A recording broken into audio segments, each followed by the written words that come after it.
right. Well, welcome everybody. And we're plunging forward with our study of the Gospel of Matthew. And, as I think it makes sense to sort of go as Matthew goes. So we'll take it more or less in sequence. And tonight we're looking at the origin of Jesus. I called it Origin of the Messiah, which is a way of describing chapters 1 and 2 of Matthew's Gospel, which is often called the infancy narrative or even the infancy gospel. The infancy gospel implies a kind of function of the first two chapters as an effect, an anticipation of fundamental themes that run through the whole gospel. Okay, so this is not just like chapter 1, boyhood days, but it's also a way of anticipating some of the major motifs that Matthew wants to communicate to the reader. And I think there's a lot of merit to that, as we'll see as we try to go through it this evening. I think it's very important, all of us, if you try to write a story, a short story, maybe when you're in college, or if you're a novelist now or something, or even a paper. It's like, where do you begin? How do you begin? I always think of the, Peanuts cartoon when Snoopy was going to create the great novel. He lays on top of his doghouse and says it was a dark and stormy night. It's his opening lines, and he doesn't get much beyond that. So how do we begin? How would an evangelist, as he's going to put together with intelligence and artistry this portrayal of Jesus for his community and in concert with his community? Mark, we know, begins with John the Baptist at the Jordan. There's nothing about the infancy of Jesus or his conception. John begins with a prologue that takes the beginning of Jesus' existence back before time to the very heart of God, in the beginning. And he doesn't mean in the beginning of the life of Jesus. He means in the beginning that's before beginnings. It's in the very heart of God who articulates the word. Luke and Matthew, in very different ways, take us back to the origins of Jesus in his human existence. And they are very different in their ways. There's some commonalities. As you're aware, Jesus is born in Bethlehem in both accounts. His mother and foster father, I guess you could say, is Mary and Joseph. They're identified as such. They both affirm the virginal conception. They both affirm that at the end of this narrative, Jesus goes to Nazareth. Okay. But that's where the similarities end. And as you know, in reading these texts, there's a very different structure and tone to the infancy narratives of Matthew and Luke. Luke, just in general, without lingering on that, because we want to focus on Matthew, as you know, has this parallel structure. John the Baptist, Jesus. So annunciation of John's birth, naming the birth and circumcision, and naming the parallel with Jesus, and in each case, what is said about Jesus in the infancy narrative supersedes what is said about John the Baptist. It's more powerful, it's more amazing. So even in the infancy narrative, John has the kind of subordinate preparatory role as he does in the body of the gospel, as we see in the opening scenes, for example, in Matthew's text. And so in Matthew, though, we're looking through the eyes of Joseph. They're very concerned about the Davidic line, and it has a very sober tone. I've often thought you don't have a lot of school pageants based on Matthew's infancy narrative. Genocide, displaced people, threats, whispers of illegitimate birth or conception, and so on. Matthew is sort of an adult story. Okay, the Magi and the star make it into Christmas pageants, but the rest of the story is, too mature, I guess you would say, and that is very much part of their tone.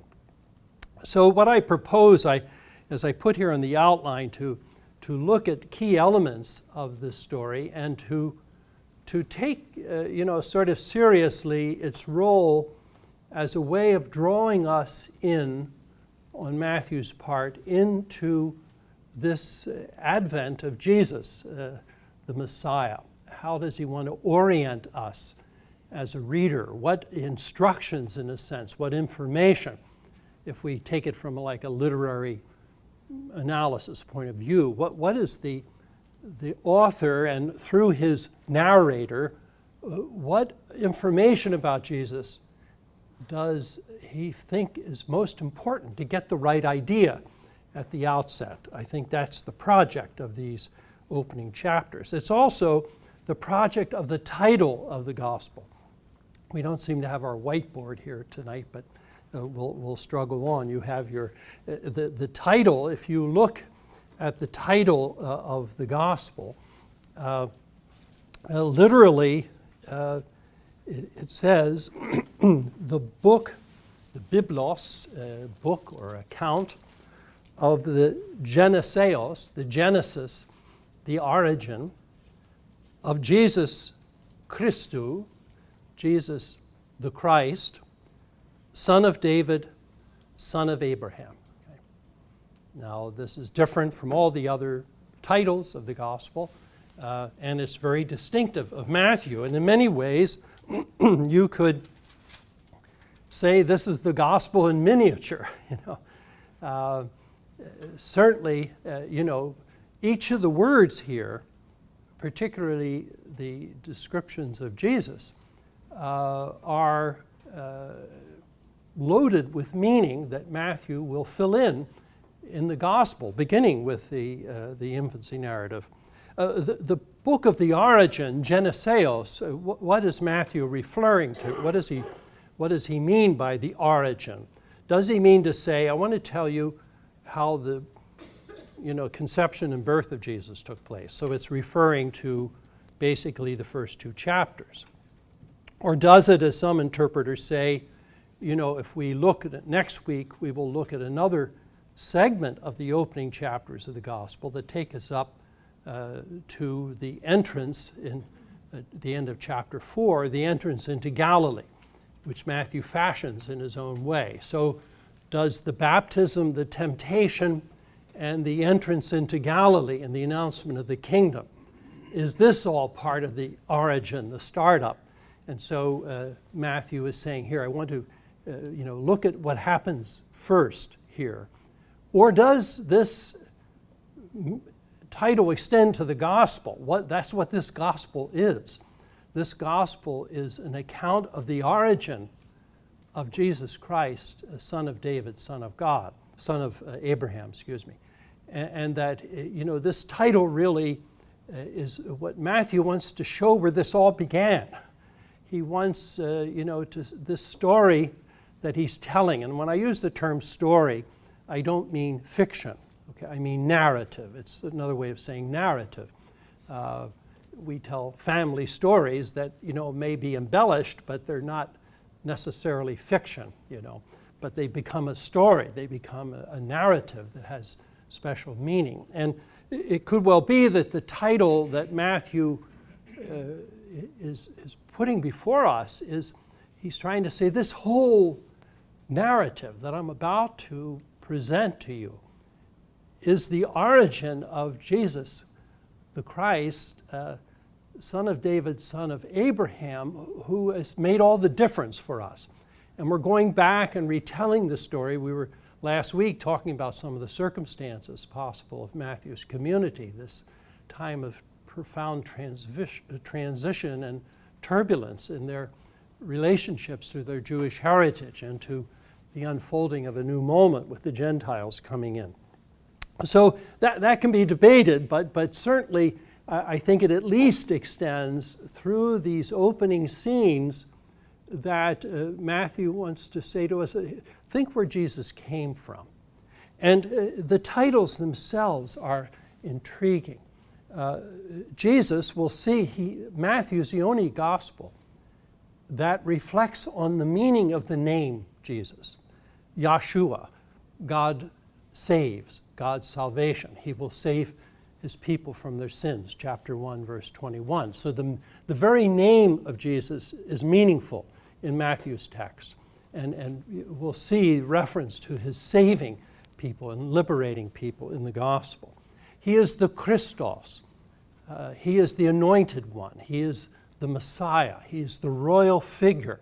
And his Davidic lineage will be emphasized right at the opening of this. He is the Son of God in that sense, which was a title ascribed to the king in Israel. He stands in the place of God within the community of Israel. He is to be obedient and so on. And of course, for all of these titles, this is very important, I think, in the Christology of the New Testament.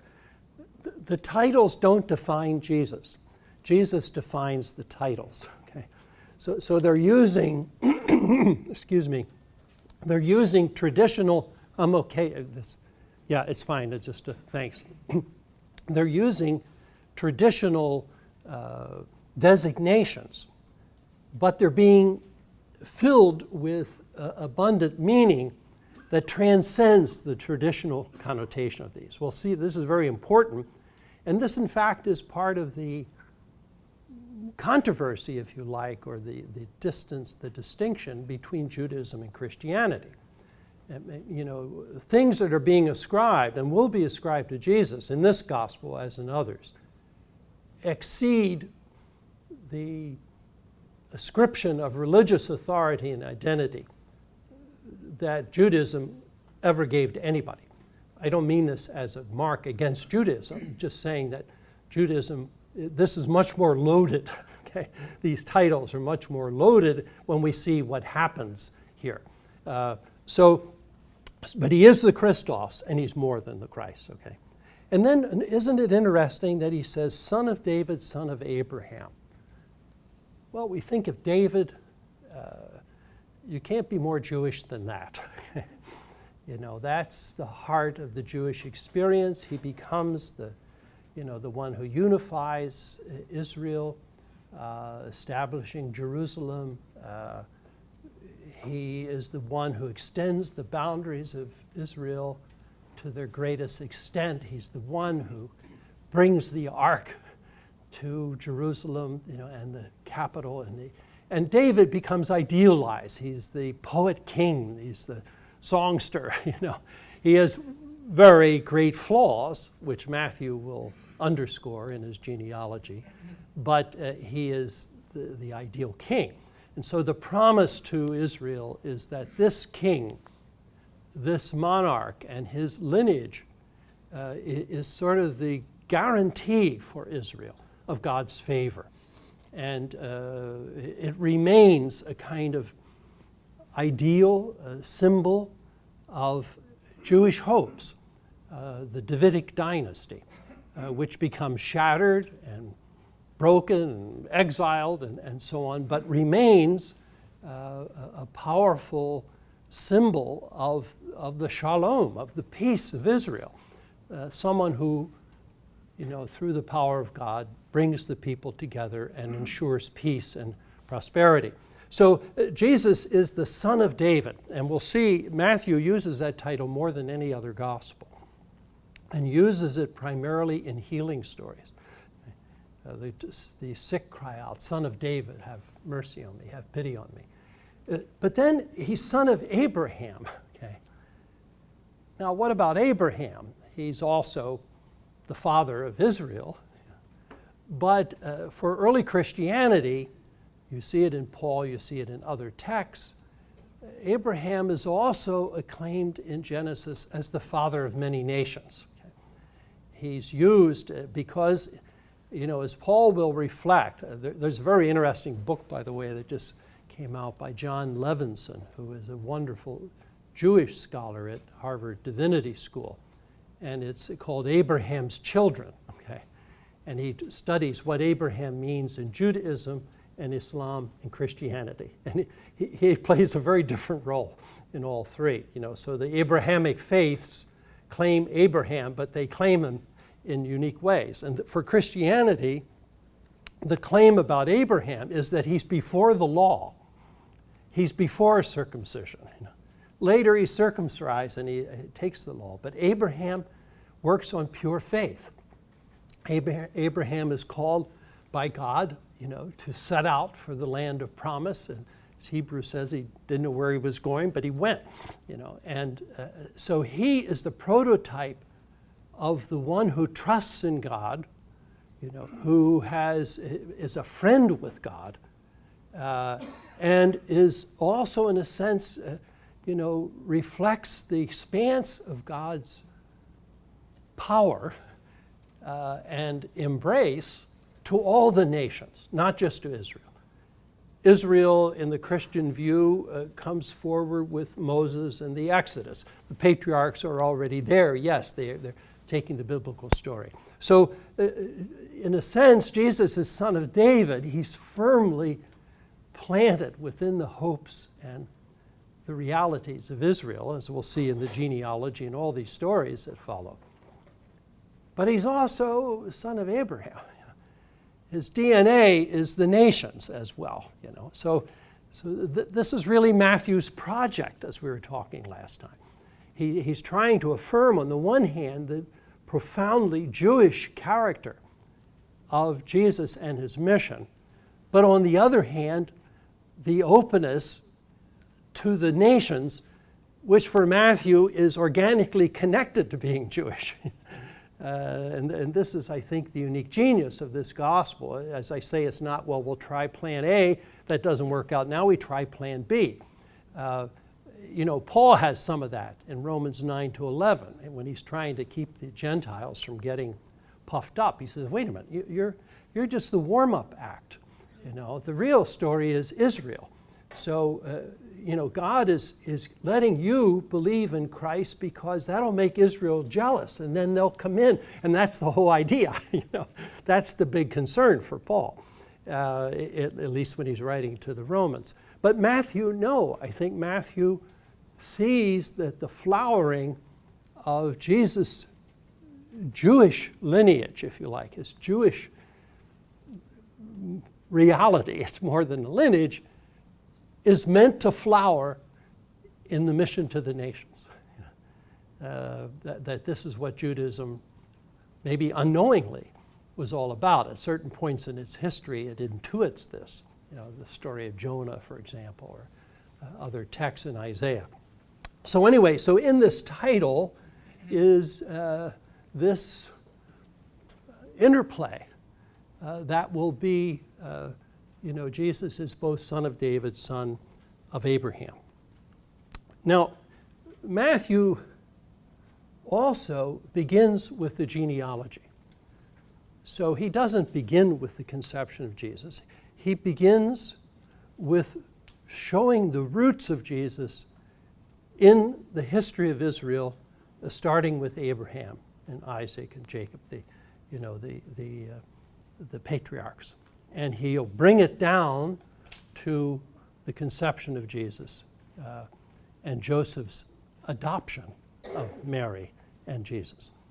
Luke, as you remember, has a genealogy at the end of the infancy narrative, in a sense, after the temptation. He takes it back to Adam. Okay?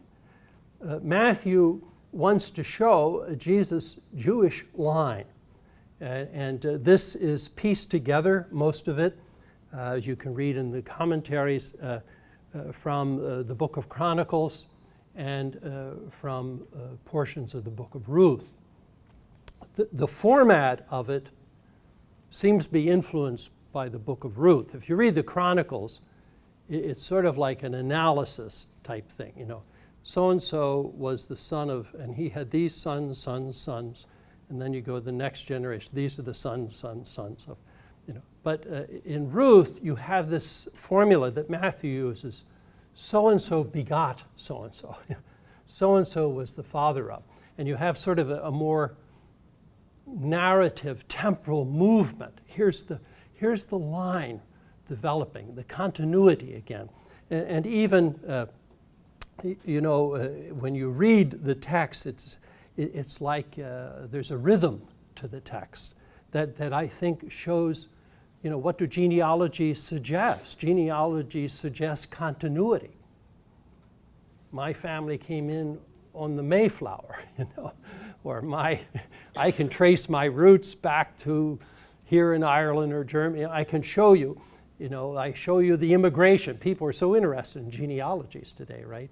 My sister goes bonks over genealogy. So, but and the Bible was interested in genealogy, and genealogy becomes also political statements.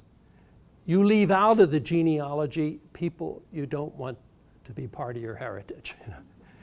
You emphasize people that redound nicely, but Uncle Louis, who was a serial killer, you don't mention him in the genealogy. You leave him out. There's a skip.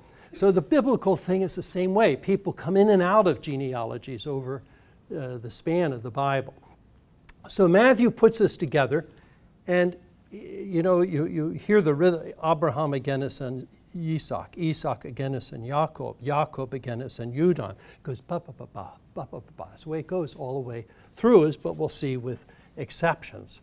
Now Matthew tells us in verse 17, if you take a look at it, that he's telling us the key to this. This is a highly redacted genealogy. I'm sure Matthew himself is not thinking this is the whole family tree of Jesus. No, he's snipping parts here to, and putting things together. The point is to show Jesus' ancestry, at least in code. And so from all the generations from Abraham to David are 14 generations. This is the ascending scale, okay? From remote origins in the patriarchs to this moment of glory when they have the land, they have the social structures, they have the ideal monarch, they extend the boundaries. Jerusalem, their capital, is set, the temple is about to be built, and so on. So Abraham to David. But then you look at Matthew, this is where I think it's so intriguing. He says, from David to the deportation to Babylon, 14 generations. Well, clunk, the wheels start falling off, This is the low point. This is the rupture of all of that. Loss of the land, loss of the temple, loss of the monarch, loss of the people, the deportation. So it's all lost, And then from the deportation to the Messiah, 14 generations. Matthew's already told us who the Messiah is, Jesus. And of course, there's all kinds of intrigue about this. Why 14? Most people believe if you wrote this out in Hebrew, if we could write it in Hebrew, the Hebrew and the numbers in Hebrew are the letters of the alphabet. They don't have the Arabic numbers yet, okay? So the number 14 is D-V-D. It's David, okay? Dalet Vav Dalet is how, that's the name for David. So it so happens 14 is David, and of course this is gematria. The Jewish, ancient Jewish biblical folks love this kind of thing of playing with numbers. But also multiples of 7 are completion, perfection. That's the symbolic number that it has, or meaning that it has. The problem, of course, is the last group. There's only 13 generations if you count them, instead of 14. So there's been, dissertations spent on this, papers, debates, lives taken. Why is there only 13 in Matthew? Some have said, well, Jesus is a generation and Christ is a generation. Or, it's like the apocalyptic, we're the generation. Who knows? Somehow I think Matthew is deliberate, but what it means. But what's more important, I think, when he tells us in verse 17, it's continuity again, but it's discontinuity. you know, if the thing was seamless, if the history of Israel was without trauma, without radical disruption, it would not be true to the biblical story. It would not be true to their experience. And also Matthew puts into the genealogy, as you know, 4 women, okay, that are seen as also part of the discontinuity, if you like. You have Tamar in verse 3, and even the way it goes when you have so-and-so begot so-and-so, so-and-so begot so-and-so, ektes Tamar, you know, it sounds like the wheels come off of the trolley, you know, it disrupts the rhythm. And remember who Tamar was, who for Judah, her father-in-law, you know, she was married to a few of his sons and all of them died, so I guess he was getting nervous. And he had the obligation to provide another son for her it's the Levirate marriage, to ensure her belonging to the clan, to ensure her social security, let's say. But he hesitates. And so Tamar takes things into her own hands. She poses as the prostitute on the road to Tirzah. And when Judah comes by and wants to have relations with her, she says, fine, but I need payment. And he says, well, I haven't sold my sheep yet. So he gives her his staff and his signet ring. And when he comes back from selling his sheep, he looks for her, can't find her, nobody knows who she was. Fast forward, you know, Tamar is expecting, Judah gets all exercise, wants to punish her, and she's dragged in, and he demands to know who the father is, and she says, the one who belongs to these, and holds up his signet ring and his staff. It's one of the perfect squelches in all of biblical history. And Judah says, I have sinned, I've been unjust to her. Okay. So Tamar is presumably not an Israelite. That's why she's being isolated. It's not totally clear, but it seems.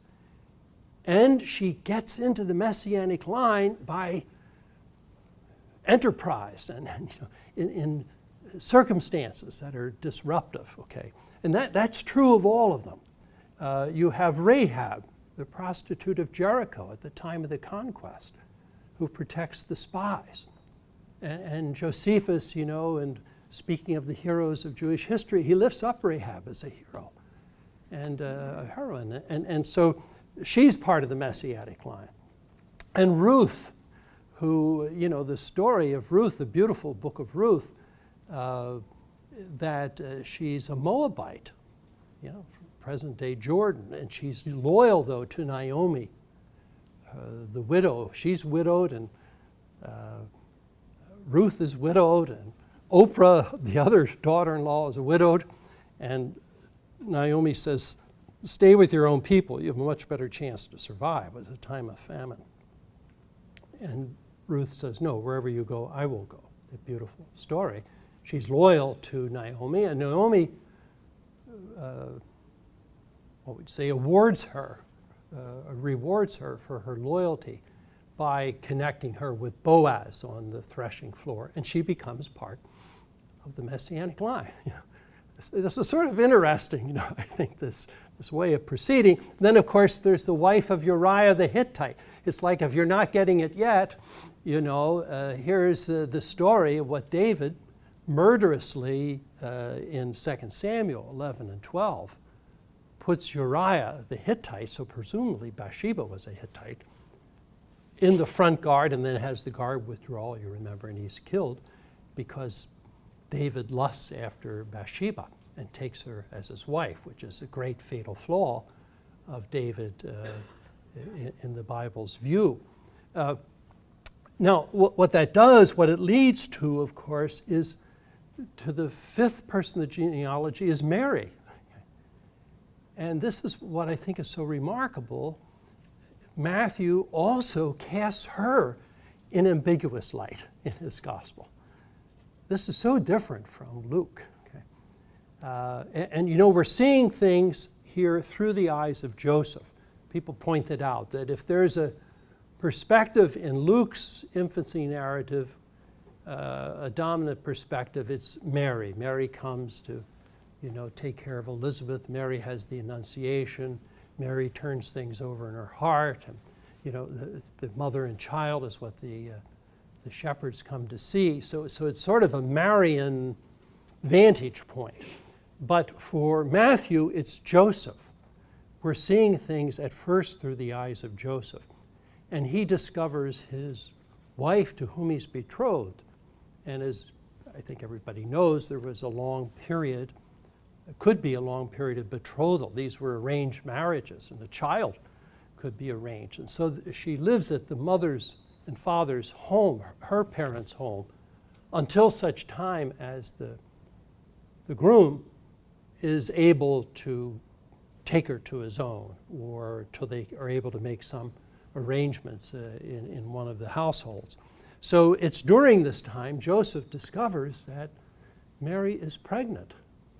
And this is not our culture. Okay, this is traditional culture with severe sanctions for this. You hear about this in some parts of the world. The Caretto, who's the name of the guy? He's a Charles de Foucauld one who writes these little books. Anybody know who I'm talking about?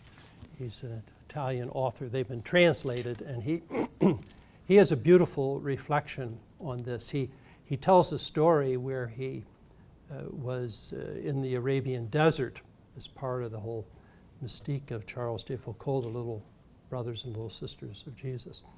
And he had stopped at an encampment, and they offered him hospitality. And there was a young woman who was assigned to sort of take care of his needs, make sure he was all settled and so on. And she was very lively, and he, really liked her. And so he was there for a couple of days and went on, and maybe a year later, he came across the same semi-nomadic tribe. And this is Carlo Coretti is the name of the author. He writes beautiful little meditations. But he came, and they offered him hospitality again, and he was looking around for this young woman. And he asked about her at dinner, and all the faces fell, And later he found out that she was discovered to be pregnant, and they killed her. The tribe killed her because of the shame. And he, in his reflection, he says, I thought of Mary,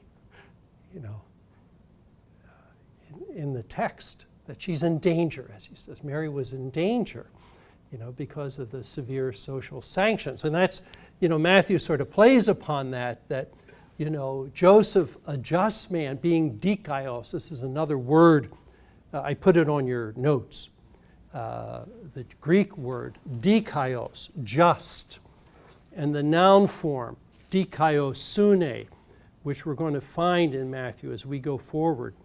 We'll see it already in chapter 15. The first words that Jesus says in the Gospel of Matthew, I must complete all justice. Dikaios means just or righteous. And, don't perform your justice for people to see in the Sermon on the Mount. It's a very powerful concept. And here it's a quality of Joseph. And for Matthew, I think he's a just man in the sense that he is going to follow the law, but he's going to interpret the law compassionately. He's going to put her away quietly rather than a public shaming, and exposing her to danger. And so he's declared dikaios already in this gospel. And we'll see this is sort of a reflection of how Jesus operates in the gospel, what his justice means. So, we have this, the entrance into the Davidic line through this genealogy and this strange statement. And when he says, now the birth of Jesus took place in this way, and, that Joseph is distraught, and only it's revealed to him by, the Holy Spirit, the angel of the Lord. This happens several times. Joseph is a dreamer in this text. Okay? And that leaps us into another part of what Matthew is doing. When we think of Joseph the dreamer, who rescues the people Israel. So there's, typology flying around here already. But in the dream, he understands that this is not what you think. This child is from the Holy Spirit. It's not, you have to read deep in this. This is not just, illegitimacy, betrayal, shame. This is something much more profound, something unanticipated. And I think this is where, the virginal conception, certainly in Matthew's text, is not a disparagement of sexuality. He's trying to show that this is not of human origin.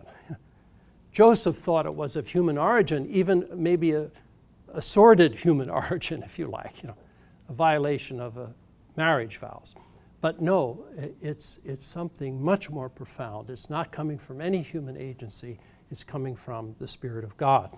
And I think that's the function here of the virginal conception, which there's a whole lot of, I'll have to give you a reference to a very interesting book that just came out that deals with that question, of could Jesus have been conceived in an ordinary way? And the resounding answer is yes.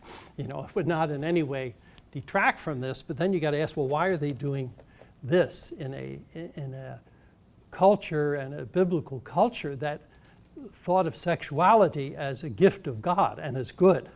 This is not Manichaean yet. So anyway, but so the thing though that happens, watching our time here, the thing that happens is that Jesus becomes part of the Davidic line because Joseph accepts Mary. Okay? You see, he's not part of the Davidic line by bloodlines. He becomes part of the Davidic line by adoption. And so what Matthew do, I think he's sending another big signal. How does one get to be part of God's people? Even Jesus himself was ambiguously part of the Davidic line. He became part of the Davidic line because God prompts Joseph to accept Mary. It's sort of amazing. You don't get that in Luke. Luke, Mary and Joseph are of the house of David. Their pedigree is set. But in Matthew, no, Mary is part of these characters in the genealogy who sort of slip in under strange circumstances and become part of the genealogy of Jesus. It's a very checkered genealogy from a certain point of view. There's a lot of discontinuity, and these people are not condemned for being, salacious or something. They're seen as ingenious and claiming their rights and coming in, and that God is behind this. The other things that we need to say here is the names that are given to, Matthew is very Jewish, and the naming is very important of the person.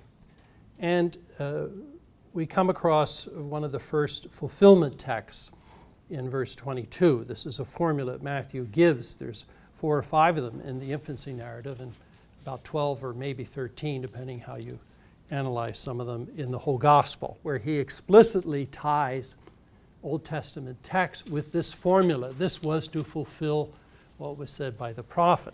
And he does this here both to affirm the virginal conception of Jesus by quoting Isaiah 7:14 and quoting it with a mixed text, but using the word parthenos.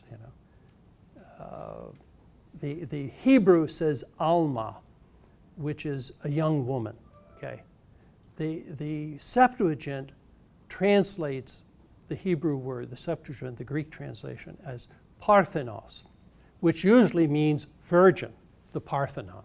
Okay, so here he's affirming this, that this is from the Holy Spirit, which has already been said by the angel. But what he's really getting at are the names. Okay, you are to name him Jesus, Yeshua, for he will save his people from their sins. Okay, this is very key. We'll see this as we get into the healing stories and other texts in Matthew. And you're also to name him Emmanuel, okay?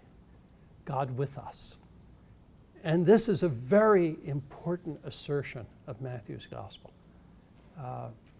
And it will be repeated in chapter 18. I am in the midst of you. It's the last line of the Gospel of Matthew. I will be with you always until the end of time. So God with us, this is a very important concept or construct, I think, that's guiding the Matthean community. Who is Jesus ultimately? He is God with us. And both sides of that are important. He bears the divine presence, and he is with us. And so this is a very high Christology. Matthew has a high Christology in his text. And we'll see this. With chapter 2, the mood changes. The music changes, the mood changes. And, this is where you would have the music, the evil coming in, some dark, heavy evil coming in, the time of King Herod. There you go. Bingo. Here's our tyrant. Here's Pharaoh coming. Here's the evoking Pharaoh coming into this place. And so we have two things happening here, two very contrasting things that are again played out in the gospel. The Magi from the nations, from the east, Persia maybe, stargazers. The first century peoples, the Greco-Roman world, followed astrology much more than we do even today. Okay, stargazers. And so these folk come reading the signs of nature, which leads them, with a little prompting from the Jewish scriptures, leads them to the Messiah. And this, of course, is a very deep conviction of Judaism. And I gave you the quote there from, I think I did, yes, Romans 1, 18 to 23. This is how Paul begins the letter to the Romans. That any person of reason, by looking at nature and the order of nature, they could not only come to know God, they could come to know the Torah. They could know the Jewish law. And that's because in Jewish thought, and there's a lot of thinking about this sort of natural theology, in books like Proverbs and Sirach and Wisdom, God created the world with the Torah in his hand. The Torah was the blueprint. So God shaped the world, in conformity with his commands. And so you should be able to look at this world and not only find the Creator, but you could find his commands to Israel.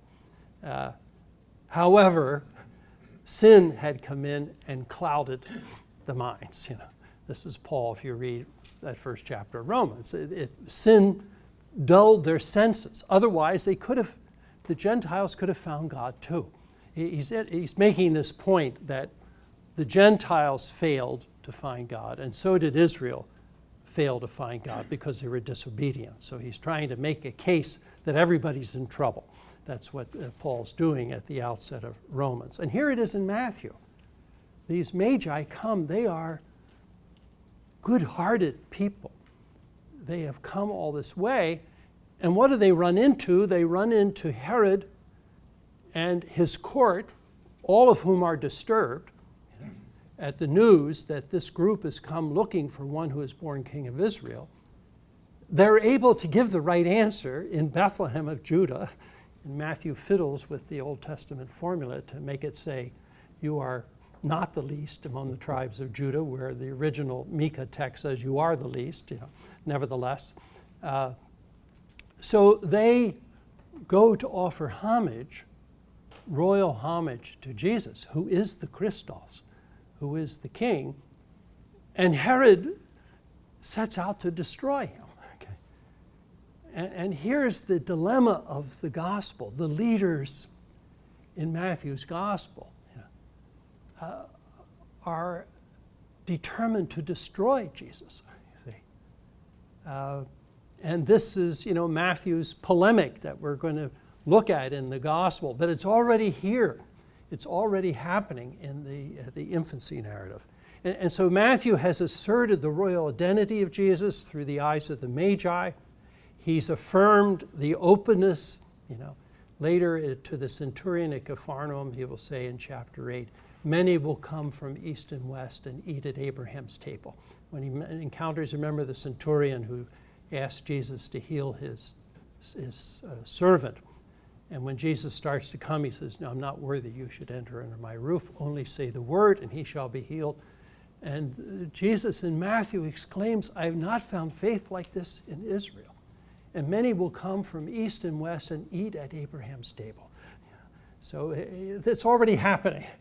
They're coming from east and west. And we'll see, Matthew throws our eyes to the east, and then he's going to throw our eyes to the west, to Egypt. Egypt becomes the place of refuge. The Peck's bad boy of biblical history becomes the place, just like it happened under Joseph, when the famine hits and Jacob and his sons go and take refuge in Egypt under the blessing of Joseph, in Genesis 37 and following. This threat here, this evil threat of Herod anticipates. Many people have said there's a connection in Matthew's infancy narrative with the Passion narrative. And this is, we talked about the orientation. Is it an orientation of the whole gospel or just the first couple of chapters? And so already the Messiah is threatened, and many people die because of the terrible threats. I mean, there's a genocide in here. They killed the children of Bethlehem. It's really, it's Pharaoh. It's what Pharaoh tried to do to the Hebrew children. So you see what's happening is this recapitulation in the very person of Jesus of the whole history of his people. He embodies Israel. And he's, certain people I think do come along, right, and we say this is the American dream or something. You know what I mean? They embody these values, and you marvel at them. They seem to have taken the great virtues of our history, maybe, and represent them in a credible way. And I think what Matthew is saying, Jesus is so deeply enmeshed in the history and love of his people that he embodies all of it. He reflects all of it, both the travails and the hopes. And so this flight to Egypt, the return, and this is where, if you start looking into Matthew, and just for the sake of time, I mean, there's he goes into exile, and he quotes Jeremiah 31, Rachel weeping for her children, in connection with the cruelty of Herod. This is from the time of the Babylonian deportation. And Jeremiah has Rachel, the matriarch, in this beautiful, poignant scene, looking at her children being taken away into exile. And she's at Ramah, to the north of Jerusalem. But Rachel's tomb traditionally it's in Bethlehem, still. And so Matthew sort of transposes that tradition and has Rachel weeping for the children of Bethlehem and weeping for the assault on the Messiah, the people. And then Hosea 11:1, out of Egypt I call my son. It's the Exodus again. Exile, Exodus, dispersion, threat. I mean, it's all rolling through here in a marvelous way. And you can imagine people of Matthew's community,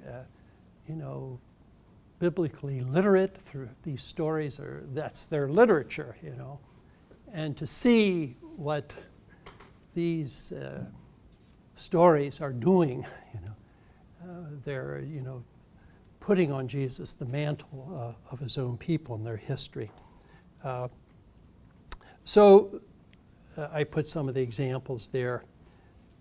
One thing we could ask as we come close to our time here, what are the sources for these marvelous accounts? I think one thing, there are some fundamental traditions. I mentioned those: Bethlehem, virginal conception, Mary and Joseph, going back to Nazareth. But so some original traditions that must have, circulated through the Christian community and came to Luke and Matthew in very separate channels, but of the same fundamental assertions. And then these Old Testament echoes and citations.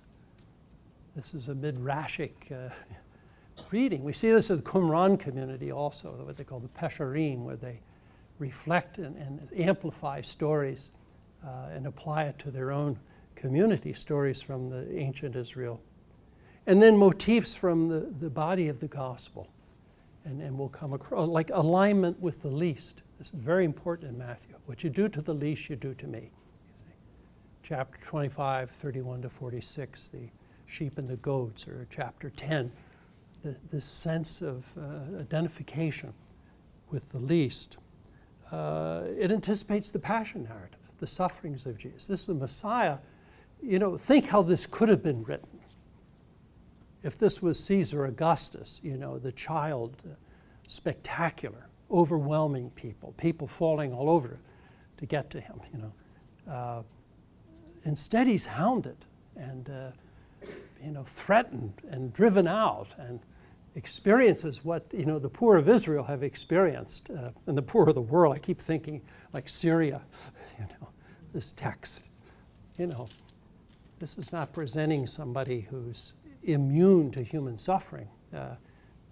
Already, in Matthew, in chapter 8 and 9, he'll quote a text from Isaiah when he's speaking about Jesus' rapport with the sick, and he says he took away our burdens and he bore our infirmities. Okay? It's a quote from Isaiah 53. So he not only is the healer and liberator, but he takes them on.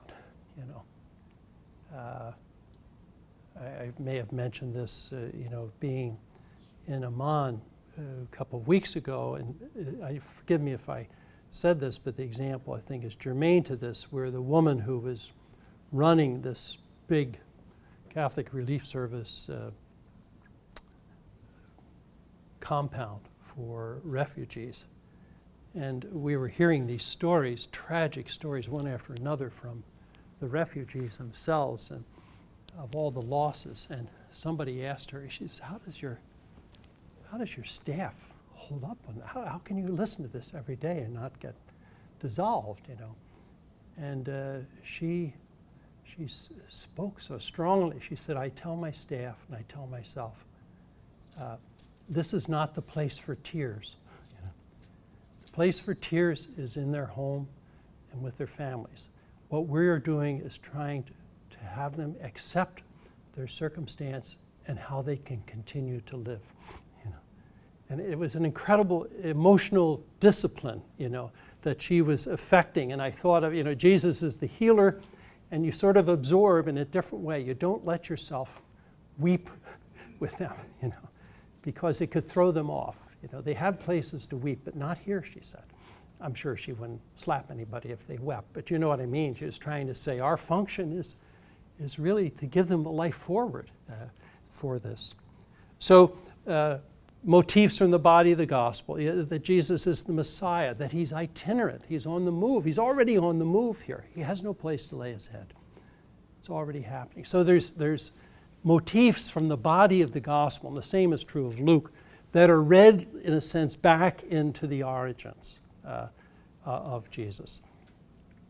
And let me put the conclusion here. I tried to think of what has Matthew told us as we read these two chapters attentively, prayerfully even, and as getting ourselves aligned with the story that's going to unfold. He's asserted, and he will continue to assert in the baptism and the temptation story and in other texts in chapter 11, he'll say it over and over, but the identity of Jesus as Son of David, as the Son of Abraham, as the Son of God, Matthew uses that title throughout his gospel, as the Messiah, as the Savior. He will save his people from their sins, as Emmanuel, God with us.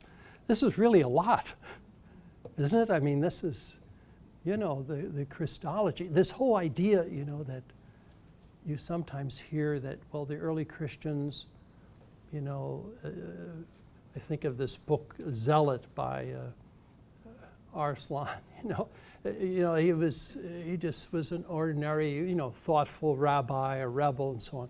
And then, the early Christians got a hold of him and made him into something totally different as you get into, Chalcedon and all this kind of stuff. I mean, already here, they're affirming incredible things about Jesus. And this is, Mark is writing maybe in 70, and Matthew's writing maybe in 80. The Christology is already firmly in place. The early community had a profound intuition about the identity of Jesus.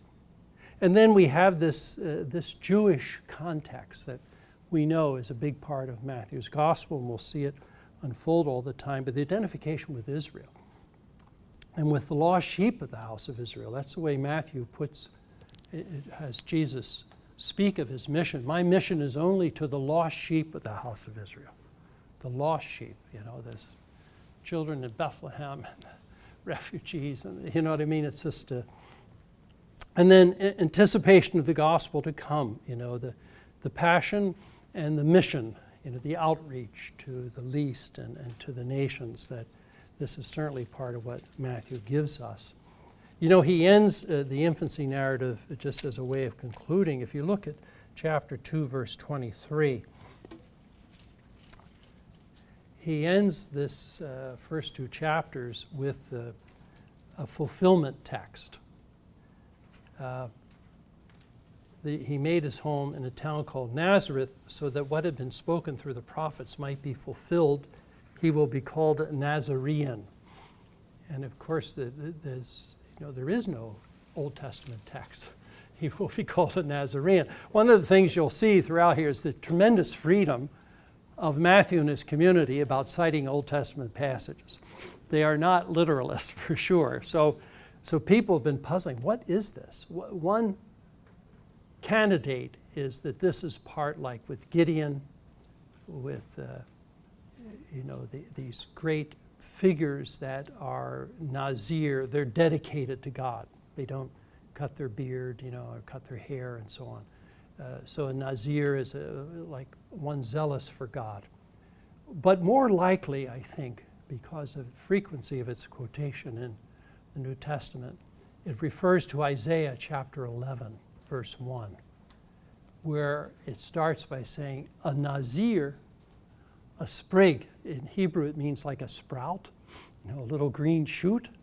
A little green shoot shall emerge from the stump of Jesse.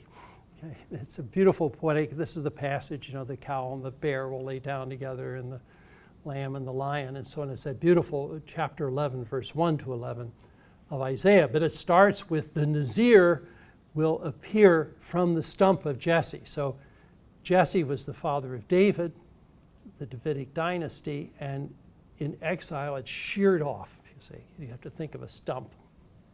But out of that stump comes a little green sprig. And that's Jesus in Nazareth. This hidden life, but this is the hope of Israel. Out of devastation is going to come, new life. And I think it's a subtle text, but there it is. It's, what did he have in mind in this? And I think that, again, you can think of people, like I always thought, and I'll stop with this,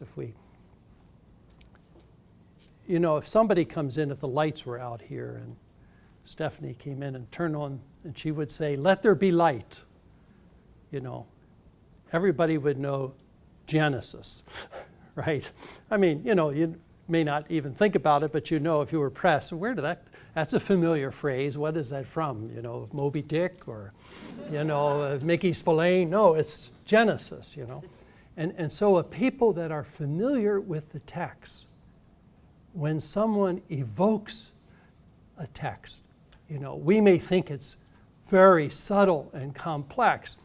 But for the people steeped in it, it's not at all. You know what I mean? It rings, the bell rings right away when they hear certain key words or key images. So I think that's what's going on here.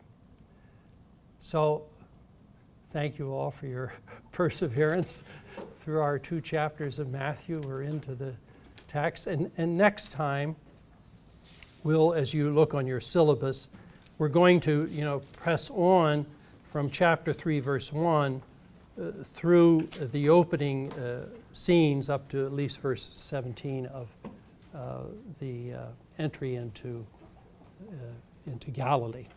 These scenes are also very packed: the baptism, the temptation, and the entry into Galilee. For Matthew, they're very important.